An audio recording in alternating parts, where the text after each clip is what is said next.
and then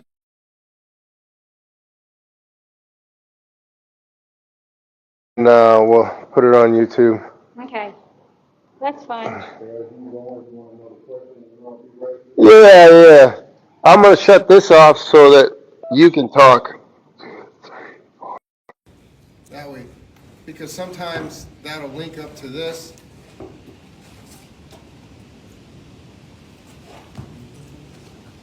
Here's a prime example. This is why I don't tie. Whoa.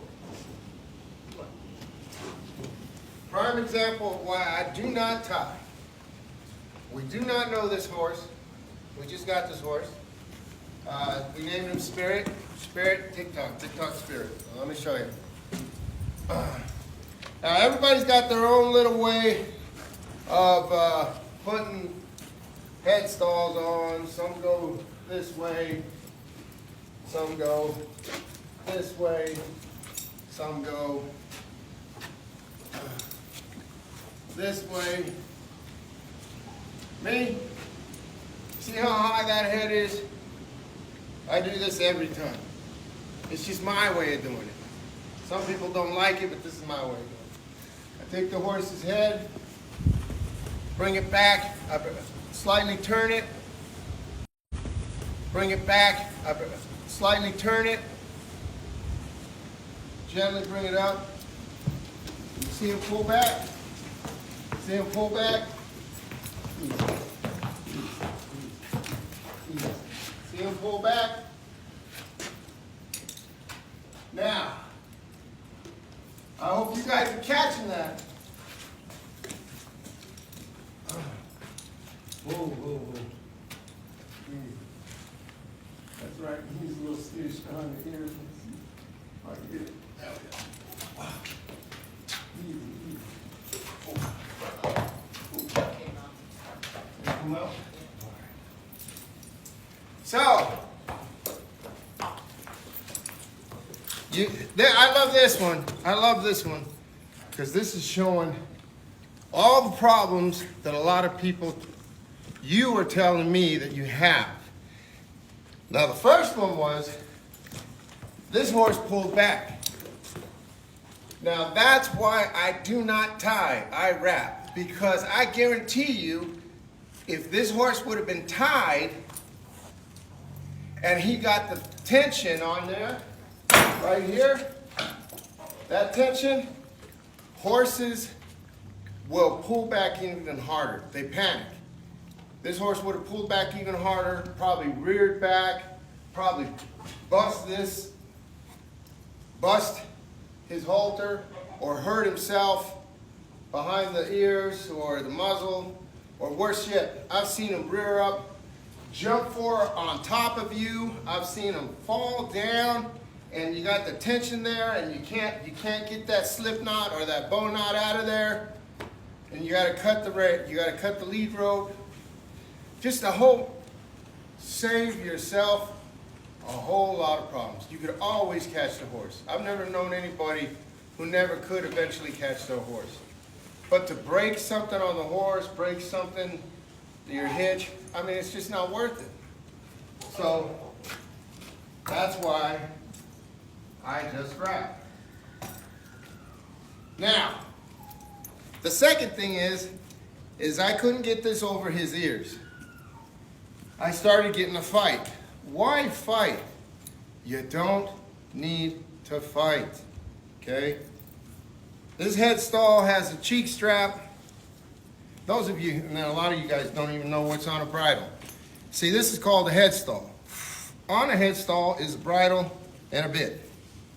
Now, on the bridle part of the head stall, you got the throat latch. It sits behind the crown. Then you got the brow band. Then you got the cheek straps.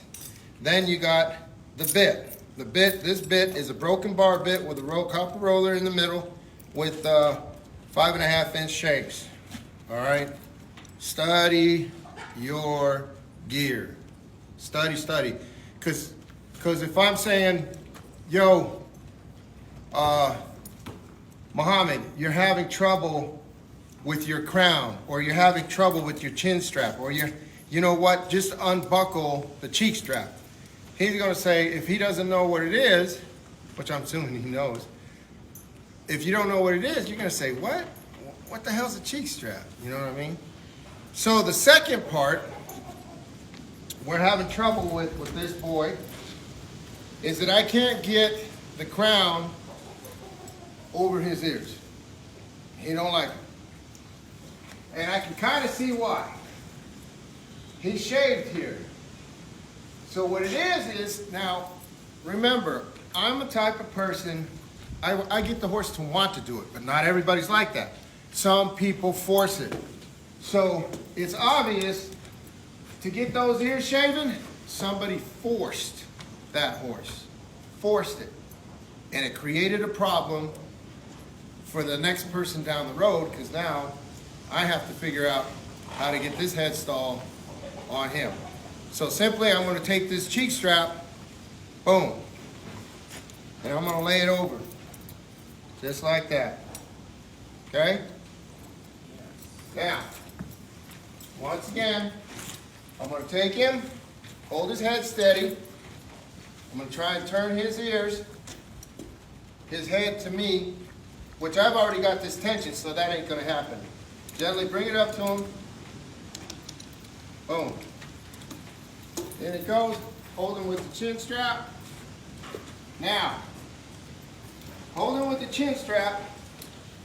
Now I'm going to take this half of the bridle and come back over to the other side. There we go. Oh. I'm going to hold tension. Oh. Sometimes it ain't easy. There we go. Okay. Easy, boy. Come on in. There you go. Come on in. Then that's over. This I got coming over. This coming over. And I got. Now, second one. Okay. That's about right.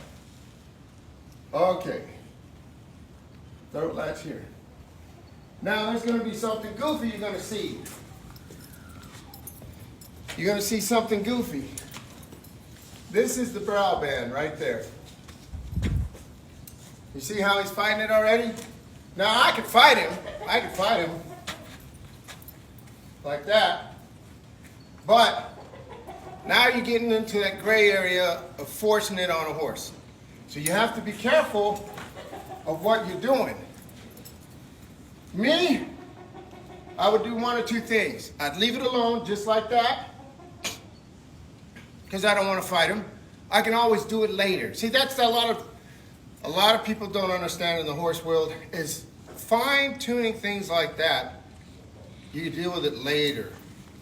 Let's get the horse out there to where we can work with the horse. This isn't a safety issue. It's not going to make or break the bridle working with the horse. It's just a brow band, okay?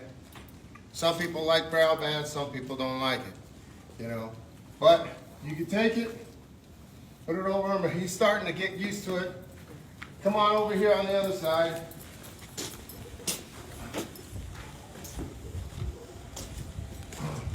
I like to give treats. I'm one who gives treats. To me, the treats is a language to the horse saying, oh, pleasure, this tastes good. So what tastes good feels good. What feels good is no pain, no hassle, no forcing. You just give him the treat. Okay? So that relates to me in my way of thinking. I'm thinking, okay, so he doesn't feel that I'm trying to hurt him. So I'm going to pet him a second, and then I'm going to go for the onesie. Go for the onesie. Oh, his head's really high. Try and get him down. Come on down. Come on down. Come on down. Come on down. Come on down. Let me try and get his head down. Come on down. There you go. Come on down. Come on down. Come on.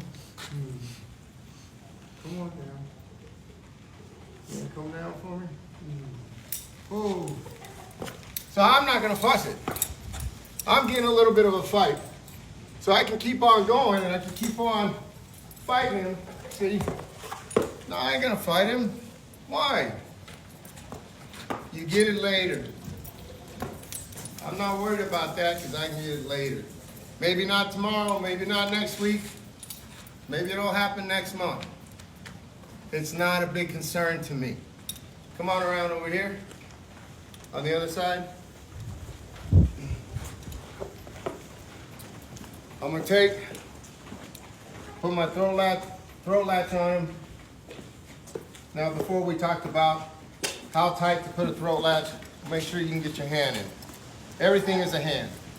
A hand here, a hand on the cheek strap, a hand on the crown. Oh. Hand on the crown, like you can see it. A hand here. You can get your hand in the gullet. Okay? A hand on the, this is way loose, but that's all right. You want me to do it? I'm gonna tighten up. He might blow. Watch out. Come on over here. Are they asking any questions yet? No. Because if he does, he's gonna go back this way. All right. There we go. There you go. I'll give it a second because I don't know him. I'm gonna give it a second. Now, I've been saddling up horses, cinching them down for a very long time, and I pretty much know that's a good cinch. But if I want to make sure, 4 fingers, put it in here, and that's nice. If it's too tight, you're going to have a hard time getting your 4 fingers in there. If it's too loose, when you pull, you're going to get a gap between the hide and the hand. That's way too loose. But as you can see, I come down at the tight part, come down at the snug part, give a tug, and I don't know if you can see it from way back there, but there's no give on that cinch. That's a good one. And then if you ever want to make sure is you stand on this, and we'll give it a shot. Because this horse rode through the auction. We got this horse at a sale. Hold on a second. Safety, safety, safety. When I work horses, I try my best. 99.9% of the times I make sure that there are 2 people working the horse. Not 1, but 2. Go ahead. We're going to check the cinch. Go ahead.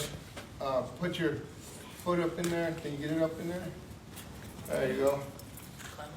Yeah, don't sit on it. Just stand up. There you go. See the saddle? All right, come on down. Now I know for sure we got a good cinch. And we're going to double check it because we're going to work this horse real quick. Let's see. You want to go grab one of my 10-foot leads? Or hold this horse, I'll go grab it. Where's it at? And then you can talk to the people. Good boy. Oh, good job. You did good. So what do you guys think of the horse? Like his color?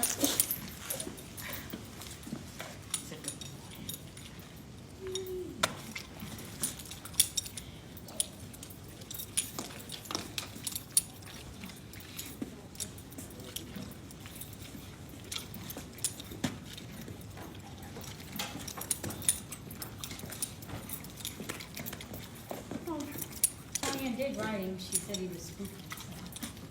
Oh, yeah? What else did you do? Let's see if this is a longer one. Now I'm choosing a longer lead because it rained the past few days and my round pin is mushy. So when you don't have a round pin to work, and that's pretty much the only time I, yeah. So this is a short one. Just for now, just put it on the rack. We'll put it back. We'll put it back. Yeah, put it on there. We'll change back out. So, I don't like to lunge if I got a round pin. Because you find I know how to lunge. A lot of people, you got experts out there. They got videotapes and everything. And the people spending hundreds of dollars on these videotapes, and they're standing there with a freaking whip. Going like this. So I gotta ask you, my first question would be, what the hell is asking that horse to go forward? It ain't you, because you're standing here like a statue, like a spindle. You know what it is, asking that horse to go forward? What's asking that horse to go forward? Pop quiz, anybody know? A whip. The whip. So what you're telling me is the whip is going to ride this horse? Or are you going to ride this horse? When you're asking, you're going to go out in the pasture and you're going to go out anywhere else in reality world. So what you're saying is, so what I'm getting the gist of, not what you're saying, but what I'm getting the gist of, for me to get this horse to circle around me, right here, I need to get a whip? Man, you got a hand.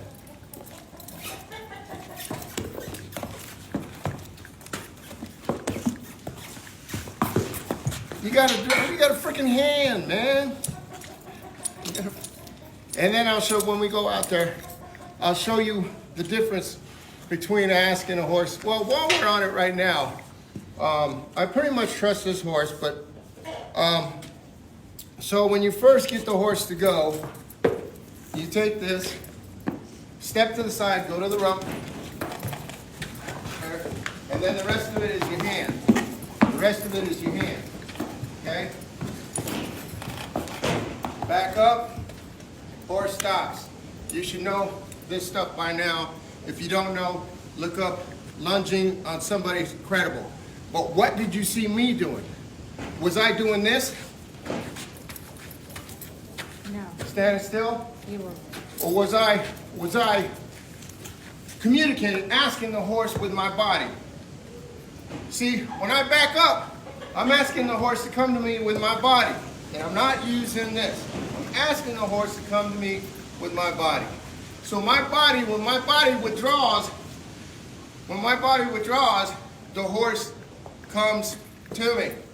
That's language, man. That ain't a whip. The whip ain't gonna freaking do that. Now, my body, when I want the horse to go away from me, my body's telling the horse to go away from me. My body's telling the horse to hoe. It's your body, not a freaking whip.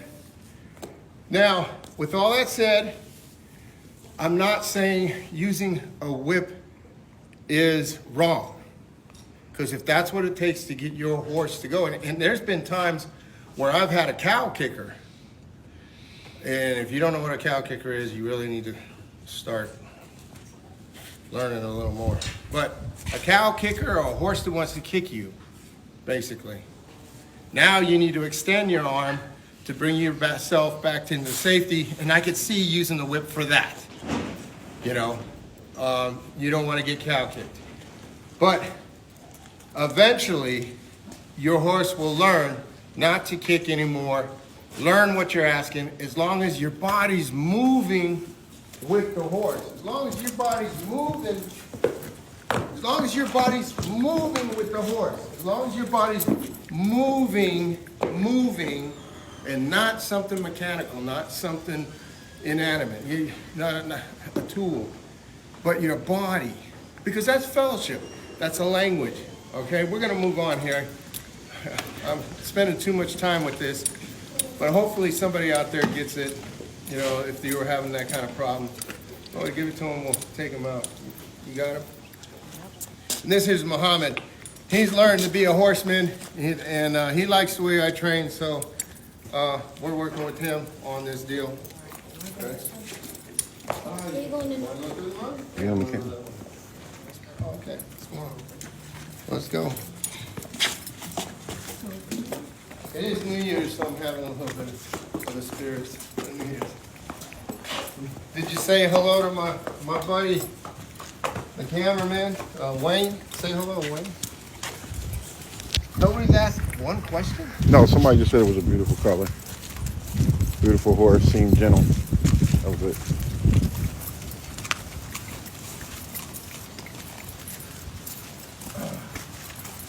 Let me get You want to do this? Laura! Just gotta keep it on the horse and walk around. Laura! Coming? You could have been on TikTok. Let me sit down. I don't want to be on. Neither. You either? I don't want to be a singer. Pull your collar out. Huh?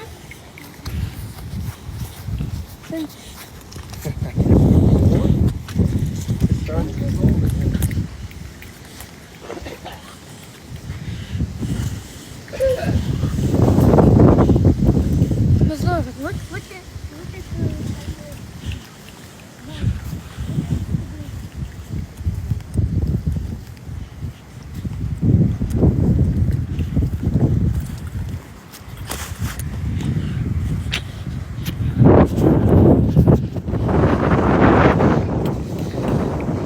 Set my gloves down. Camera again?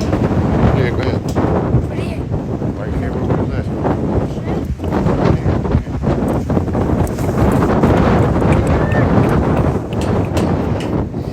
It's windy. How's everybody doing out there? Everybody.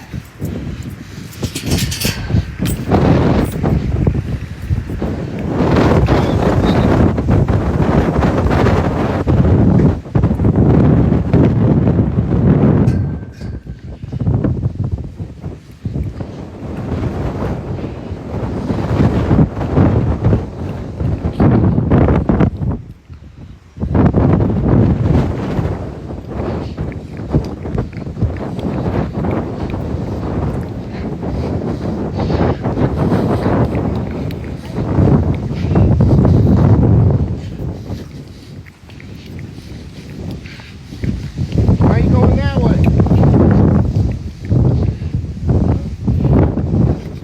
There you go. Prime example. Some people do things one way, other people do things another way. He's going the wrong way, he's going to the road, that's what he's doing. You can walk right into the gate.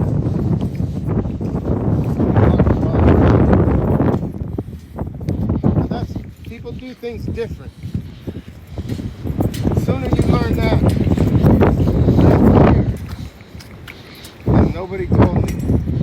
Here's another example of people that don't know what the hell they're doing. Let me hold this. And then when it breaks, they don't even tell you, so you can't fix it. I think that's why he went that way. He know it broke yesterday. He might have knew they did that yesterday. Oh, Behind it. no, I think maybe it did this morning. I think the girls didn't tell me What's that? that this happened. Can you see that? This is what I love about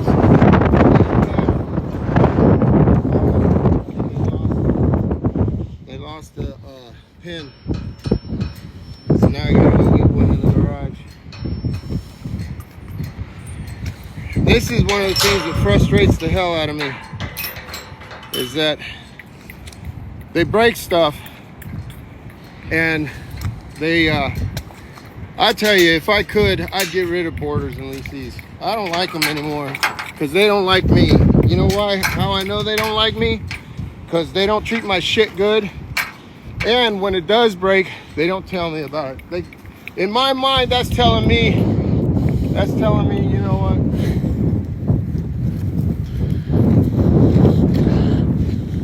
All right, come on over.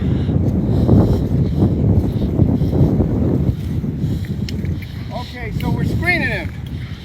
We did ride him once before, but this is more for you guys than it is for me, because Normally, we just hop on them and start working them, but let me show you what I was talking about with the lunging, okay?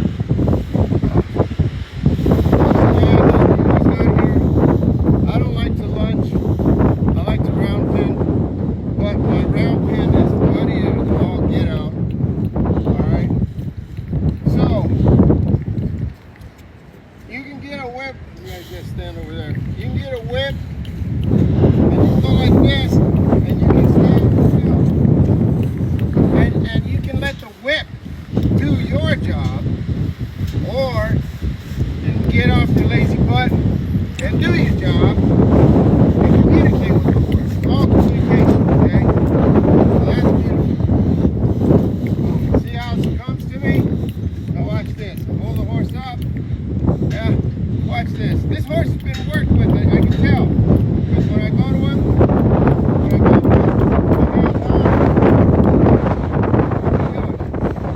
he's going away from the pressure. When I release the pressure,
Language. Language. Language. Not a whip. It was my hand. It was my body. Because when you're riding a horse, when you're out there in the open green, when you're in a stadium, when you're out in public somewhere, you ain't gonna have that whip. You are not gonna have that whip. A friend of mine, my roommate, always corrects my grammar. But you ain't gonna have that whip. You're gonna have you. And if it's the whip that's the only thing that horse understands, you're gonna have a hell of a time with your hand and your body.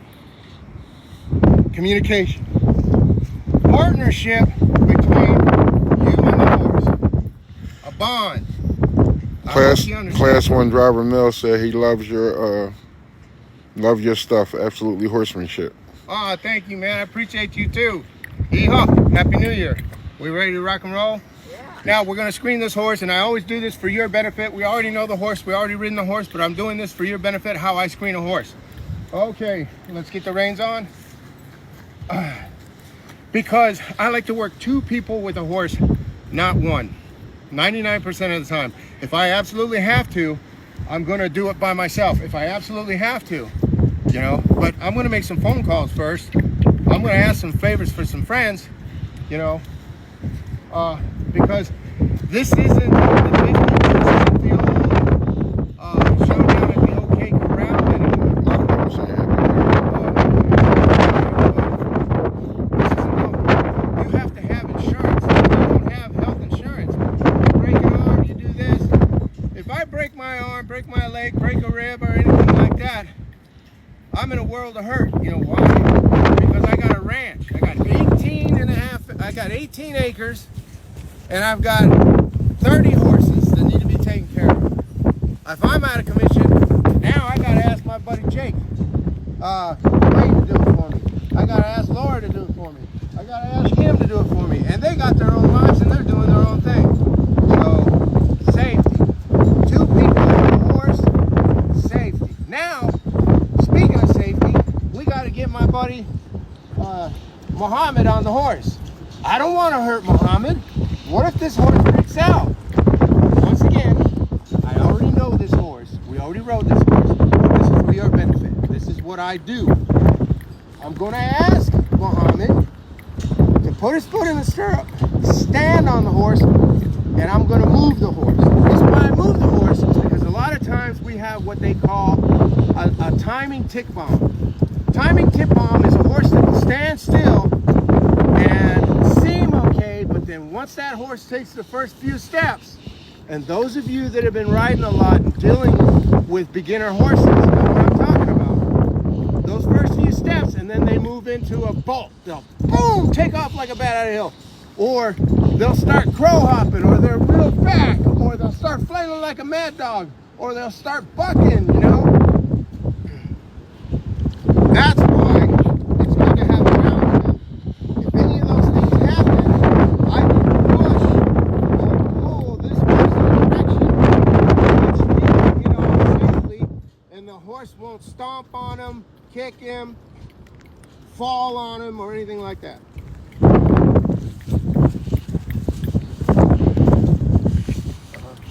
He will not grab these reins. He's going to grab the horn. And the seat of the thing. Now me as a groundsman, I'm going to put one hand on him here and I got one here. One to push on him here, one to pull. It's horse training, bud. Girl, you got to be in the thick of it. Yeah, the horse can jump on me. But hey, it's better than standing way back here. I can't help him when I'm way back there. I'm supposed to be his help. So I'm supposed to know if that horse starts to bolt, forward, I'm going to push on him this way or pull on him this way. If that horse starts to rear back, I'm going to take all my weight and hold it down so he don't flip. He might fall to the side, but if I take all my weight and hold down when he goes up, I'm going up with him, yeah. But I want my rider to be safe. I'm not, I'll do it. I know a bunch of you that do horse TikToks with people working with horses like this. Hold this. Pretend he's not holding it. This is what they do. I've seen this too many times. A grounds person. Horse acts up, he goes like this.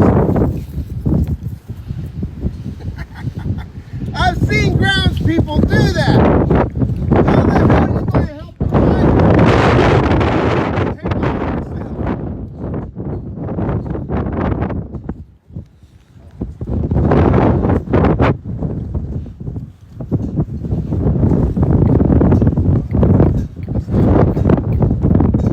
Now I circle him.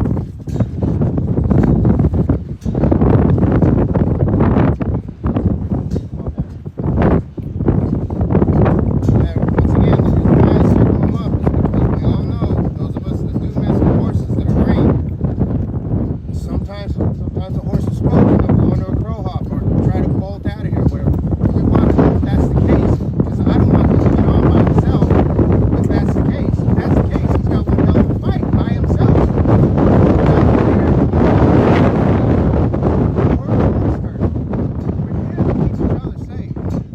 Class 1 driver Mel said again, he said, gosh, the wind is bad there just like it is here in the UK.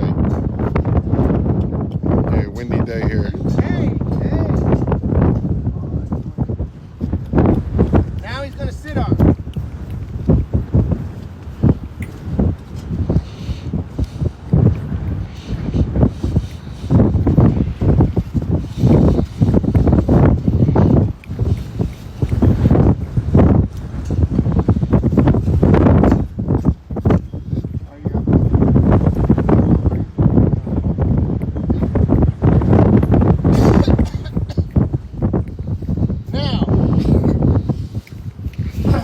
We know this horse's head.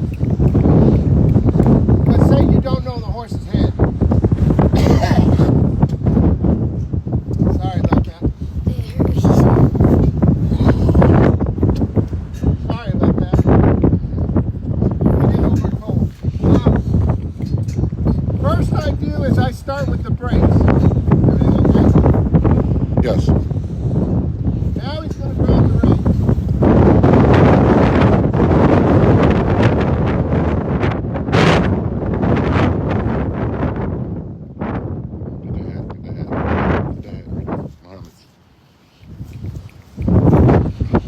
I'm going to get the horse to go forward. I'm going to see if the horse knows how to stop. The reason why I do that is because some horses, you start playing with the reins and they freak out. See him starting to freak out?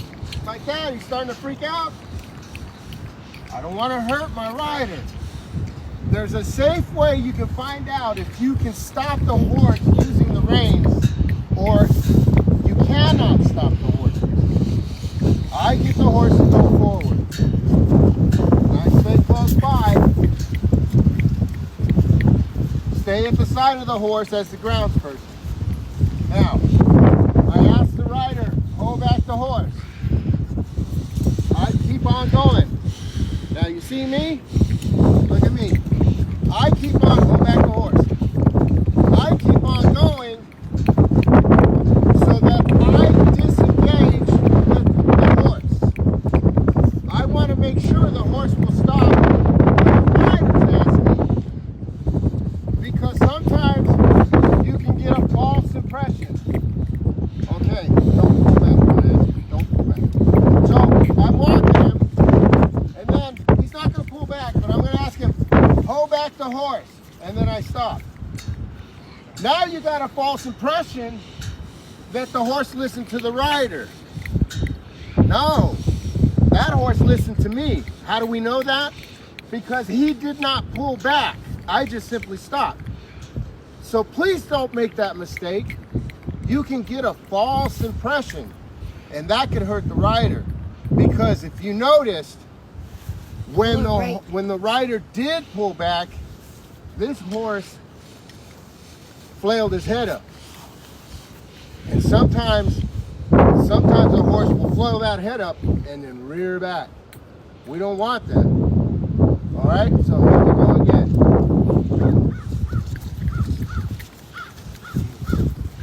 Hold back. Boom, you see that?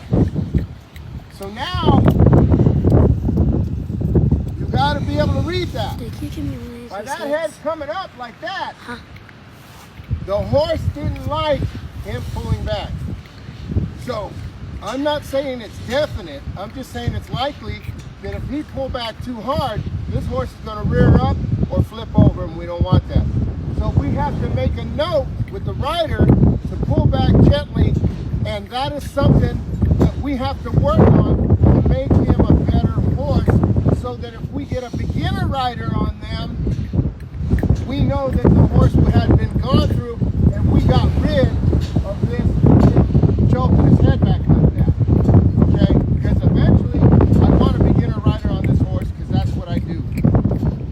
That's my thing, is taking guided trail rides out, flat out beginners, and I want to make this horse to where we can take a beginner out on a trail and that beginner can have fun and be safe. That's why we're working this horse like this. So now, we know the horse can stop, but we have to be cautious. Next thing is, will the horse go without me asking? All right. You ready? That's the real horse. Go forward. There you go. So now we got to go forward. We know he'll hold back. Hold back.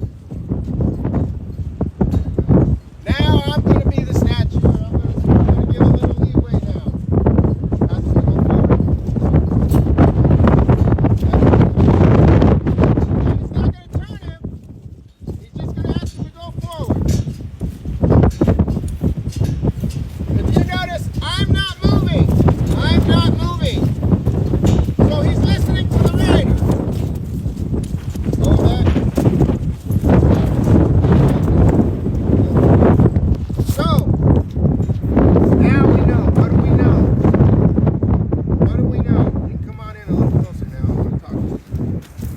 I want to talk to you guys. Happy New Year. So now I know, we know, that it's not me who's getting the horse to go forward. It's not me getting the horse to stop. He's getting the horse to go forward. He's getting the horse to stop. Once again, it's always safer when you have two people. You know what you're doing when you are groundsman. When you are a groundsman, you are the rider's safety net. So now, we can see if this horse will turn. Okay? So now get back there. Now,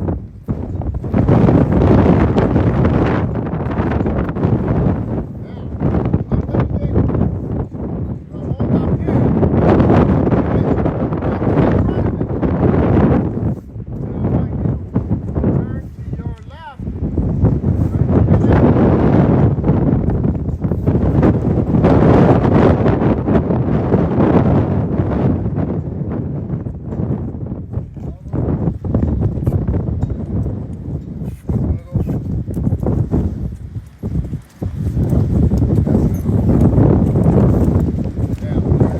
Okay? He's listening to the bit. FYI, come here, we're going to take a pause. Before I go any further, I want to show you the function of the bit. CC said it's nice to watch a true professional. Aw, thank you. Happy New Year. Thank you. Thank you. Now, you're going to get a lot of controversy. You're going to get a big time controversy of when starting a horse and when finishing a horse. What bit to use? I'm here to tell you. You use the bit that the horse is most comfortable with. Now, I do have a preference. I do like to use a broken bar with copper roller. If you weren't here earlier and saw the bit when it was out of his mouth, inside in the middle is a copper roller. Because if a beginner horse pulls back and starts yanking and everything, that copper roller is going to give and break it away so that I don't chip any teeth, I don't break any teeth, and I don't hurt the gum line of the horse. Okay? That's what I love about the copper roller in the middle. It seems strong, but when a horse, the force of a horse, when they pull back, okay, especially when they're tied, you can break teeth. I've seen it. I've seen teeth fly, wolf teeth on a horse fly right out when that bar bit hit the damn tooth and everything like that. You don't need to do that.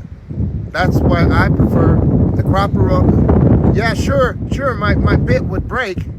I could always go and spend 25, 30 bucks on another one. But what happens when the horse's tooth breaks?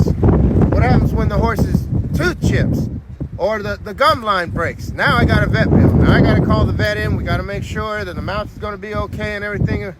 You know, you don't need to do that. Now, the function of this bit, why I like it so much. Come on over here.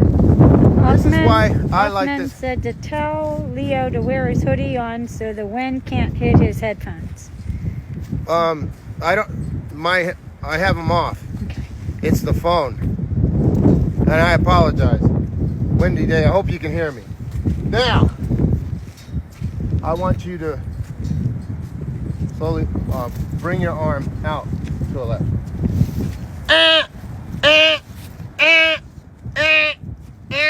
No, that's not the function of this bit. It is my humble opinion. When you take your arm and you swing it out, you are not using the function of any bit. You are forcing the head to go to the side. When you come out, let go. When you come outward, that bit is no longer working how it's supposed to. He's not feeling the pressure right here where he's supposed to. He's feeling the pressure back here in which something is pulling his head and forcing his head to the side. The function of this bit is to go straight back like that. This bit is disengaged. This shank is disengaged. This one is engaged. Okay? Now watch. Do it properly. Do it properly. Oh. Ready? Sit on this side. Lord. All right. Ready? Ask him to turn. You see the function? And kick forward. There you go. There you go. There you go. So his hands have to be in tight. Let go of the reins. So when he pulls the reins, he's coming here. He's not coming here. He's not coming here. He's not coming here. This, I'm sorry. That, the only language that is forcing the horse's head. Not using the function of the bit. So you want to use the function of the bit. That's why I got this bit. Because eventually, just use your hands, don't pull. Just suck your hand in and turn this way. There you go.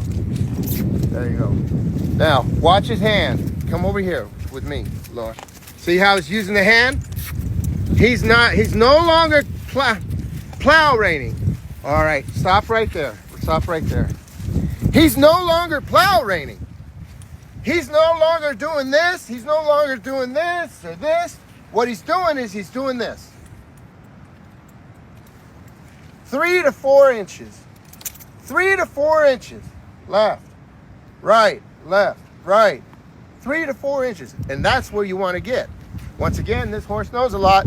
I'm doing this for your benefit so that maybe it'll help you. Because that's where you want to get at. You want to use the function of the bit, not forcing the horse to do things by brute force, okay?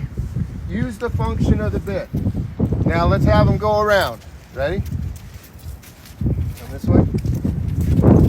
Nice. Focus on that bit. Now come at me and come around to my other side. There you go. You see that bit working? You see that bit working? The right side of the bit is working and he's turning right. It's the right side of the bit. Turn him hard right, bring him left circles. There you go. That's why I love this bit. Now, pull back. That's why I use this bit on beginner riders. Now, a lot of you people, in the past, there's been some people in here saying I'm using the wrong bit. And I beg to differ. I beg to differ. Because when you want the horse to listen to the bit, you better use the bit you want him in. Okay? This is a perfect training bit. Let go of the reins. The horse is absolutely beautiful. I love it. This is Susie Larson said, I also see the horse's mouth is soft and his hands are so light. Now see, Look at this. Look at that flexibility. Look at that flexibility. That's where it's supposed to be. That flexibility right there. Beautiful flexibility. Like she said, who was that said that? Well, anyway. Susie Larson. Susie Larson, you're absolutely right, because the bit's doing its job. A lot of that is that the bit's doing its job. Now, I'm not saying you're right. I'm not saying you're wrong if you use a snaffle, a Tommy Thumb, or a Kimberwick, or anything like that. But even a hackamore that doesn't have a bit in its mouth whatsoever, even a hackamore has swiveling shanks, and that's the function of them. They're not designed to go straight out. You know, they're not designed to go straight out. They're designed to go back and forth, okay? I'm going to get off of that, okay? I'm going to get off of that. Hopefully that helps you out. I don't want to spend too much time on that. But I'm not saying that it's right or wrong what bit you use. What I'm saying is use the bit that the horse is comfortable with, not you. The horse has got to have the bit, not you. You're not going to be putting that bit in your mouth. Or if you're using a hackmore, or if you're using a basil, you know, or a basel, or whatever they call that damn thing. All right, so now we know. So we want to be safe. We got to get the horse going forward and turning, okay? We already know the horse can stop. We want to get the horse forward and turning. And this is the one I love to use to help get a horse to turn when we want it to turn. We have two barrels. We have one behind you, and we have one on the opposite end. We're going to do what we call figure eights. So, Mohammed here, he is going to turn the horse left, and we're going to, left, and we're going to go to that barrel and turn right. All right, go ahead. You can, Let me take it. my arm's tight. I'm too short. There you go. I'll need it. Just like I'll push a button. There we go.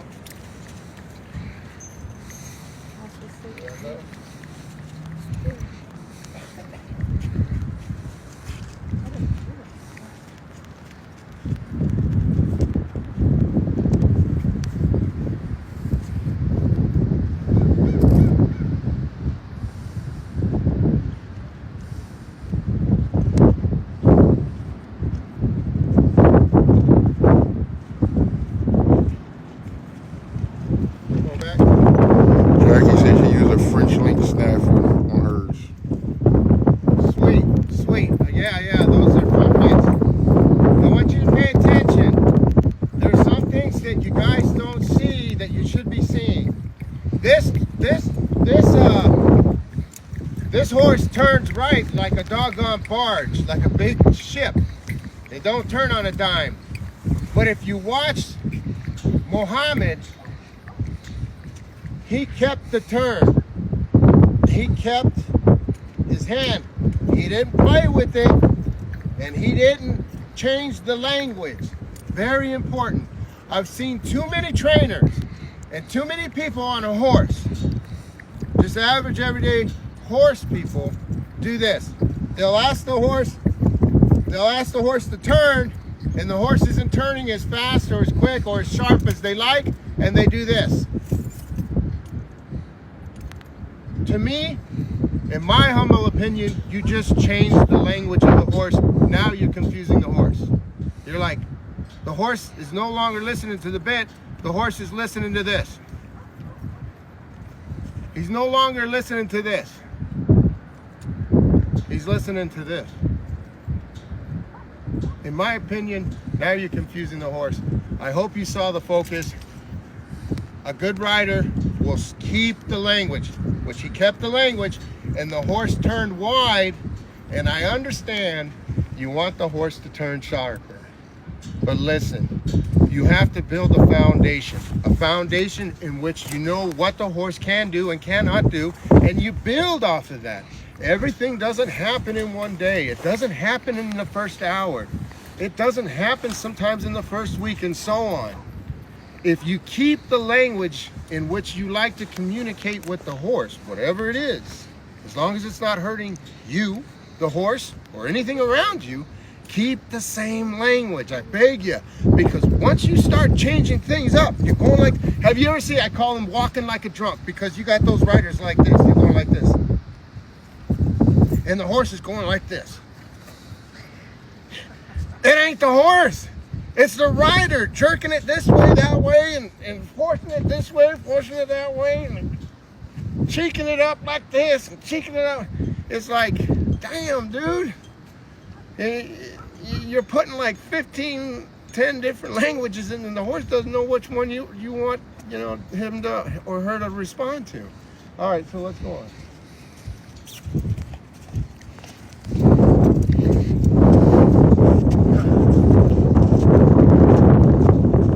Now, once you feel confident enough, okay, like I said, we know this horse, but once you feel confident enough, now remember, we're screening, trying to find out what we know about the horse, what we don't know, polish it up, change it up in some cases, so that we can get the horse out on the trail operating safely, and eventually we can get a beginner rider. They'll be available for lease. Oh, here's the other thing. A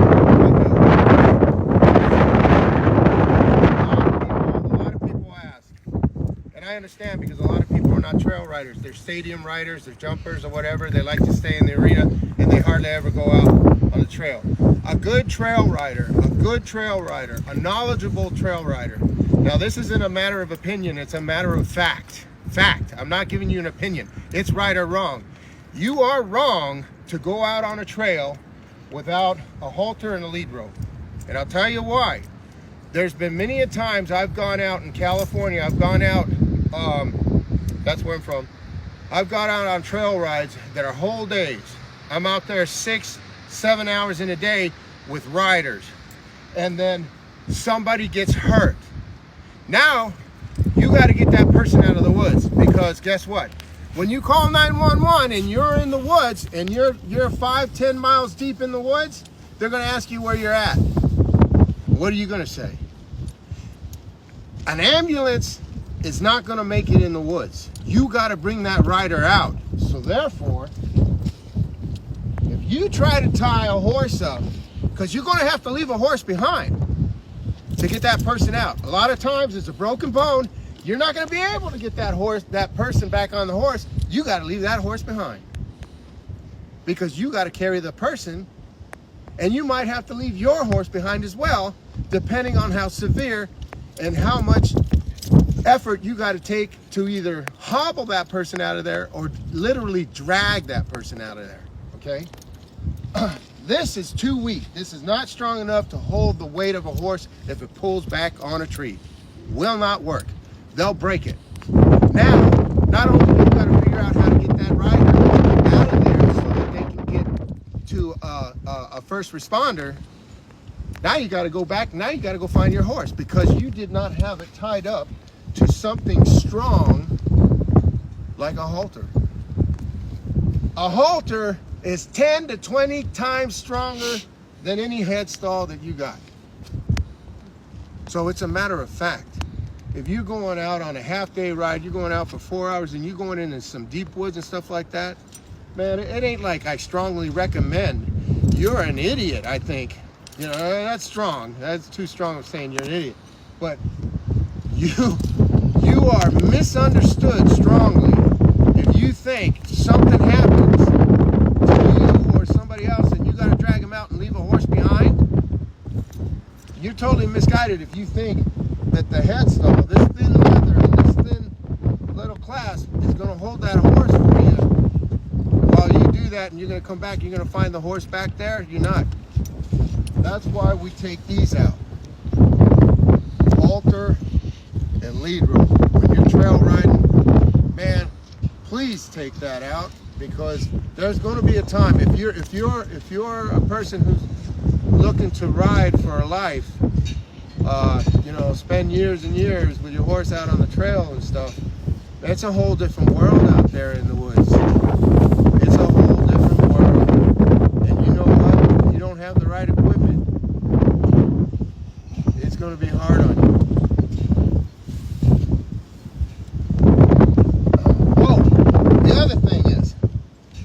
seen people do this.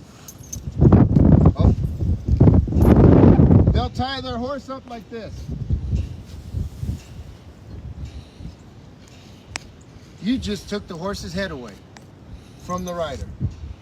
That horse, if it's a bit reining horse or whatever, neck reining horse, that lead is way too short. The proper is bottom of the chest.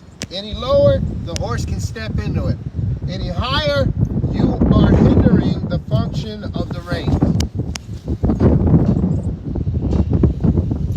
So what I like to have it is I like to have it droop with the horse's head up. I like to have it droop down to the bottom of the chest. Now, if you're out in the woods, and this horse wants to take it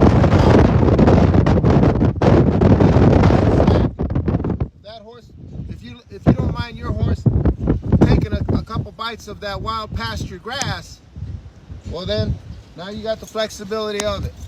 And if you're one who loves to use the flex of the horse's neck, you have this, and it's not hindering your reins. Okay, let's see how he does on his own. So we have 5 minutes. It's going to end in 5 minutes. It's going to end in 5 minutes. Yeah, you're live. We'll disconnect in 5 minutes. Oh, okay. They got time limits on them. All right, let's start. Figure eight. Come on over here. We'll get over here. See how it works.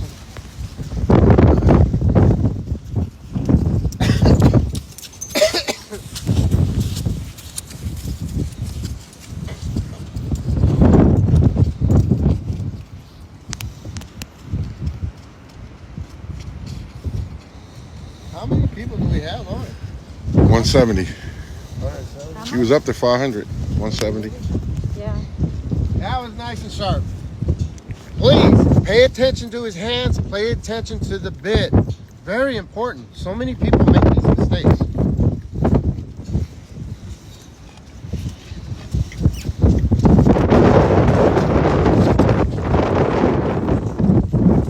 Now try neck reining him once. Left hand, left turn.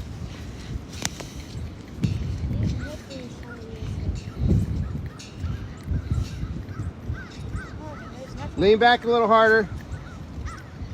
There you go. Right hand, right turn. Right turn, right hand. Left turn, left hand. When neck reining. That's the best. But some people, when they learn with just one hand. Go ahead.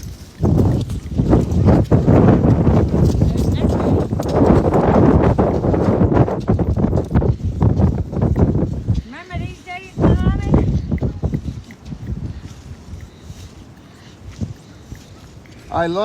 We're almost lost the time. I love the figure eights because you can do a lot with figure eights. You can teach the horse to turn tight, which the horse was turning tight. Turn wide. 10 feet off the barrel. Watch. 10 feet off the barrel. Tied in the barrel. There you go.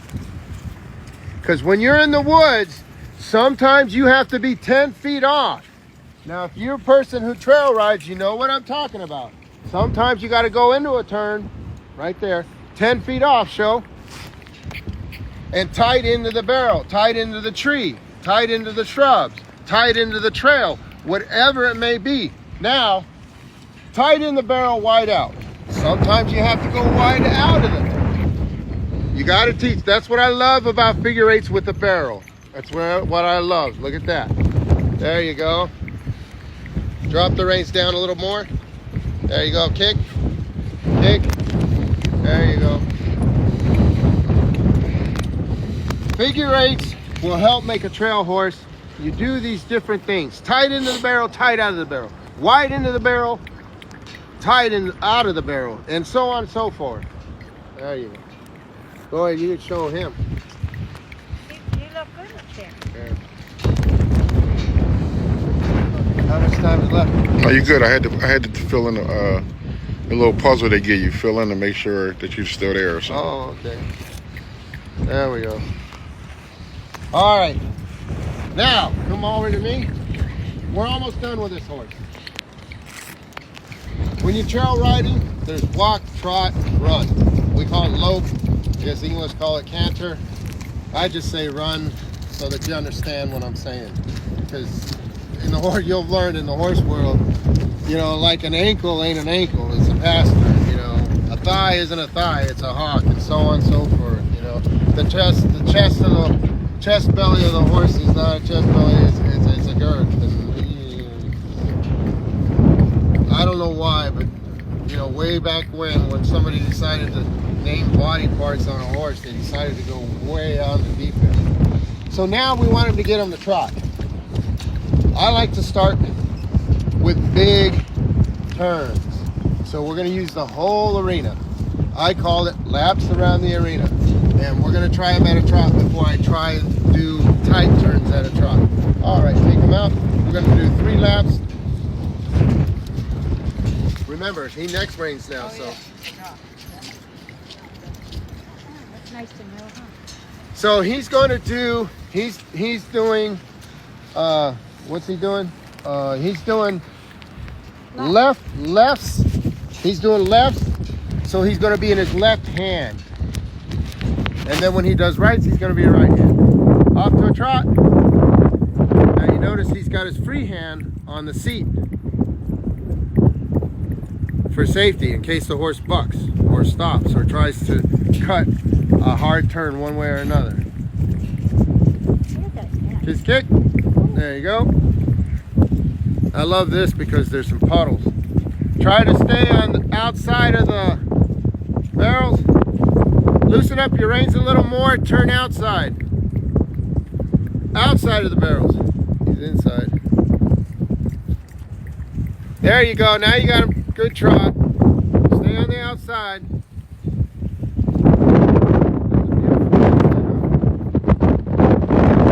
There you go. Those reins are good right there. Kick, kick, kick, kick, kick, kick. See how he keeps the language. He doesn't change the language. He doesn't change the direction of his hand. He keeps it. See, I don't care if that horse turns wide when we're trying to ask him to turn tight. I don't care. Because I can polish that up later.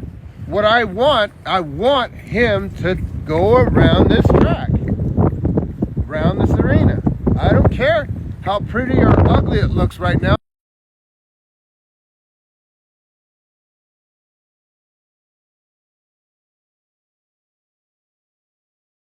The next day, and I got the day after that, I got next month to polish that up. Right now, my goal is to get him to stay trotting around. Go ahead. You all right? That's my goal. You might have a different goal, my friend, but I like to do one thing at a time. One thing at a time. Let him get around the damn thing, and then we'll polish it up. But let's get him to go around the thing. This is his 3rd lap.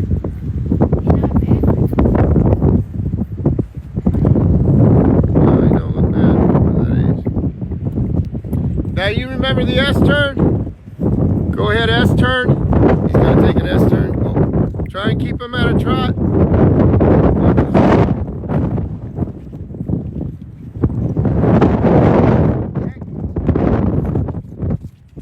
Now that right there, my gentleman, we call an S-turn. Somebody might call it something else, but we call it, it makes the shape of an S. So all that S-turn does, when you ask for an S-turn, it changes the direction of the horse, keeping the horse constant speed, whether it be a run, trot, walk. Now he's going opposite directions. Now focus once again, pay attention. Now he's doing right turns, so his hand is on the right hand.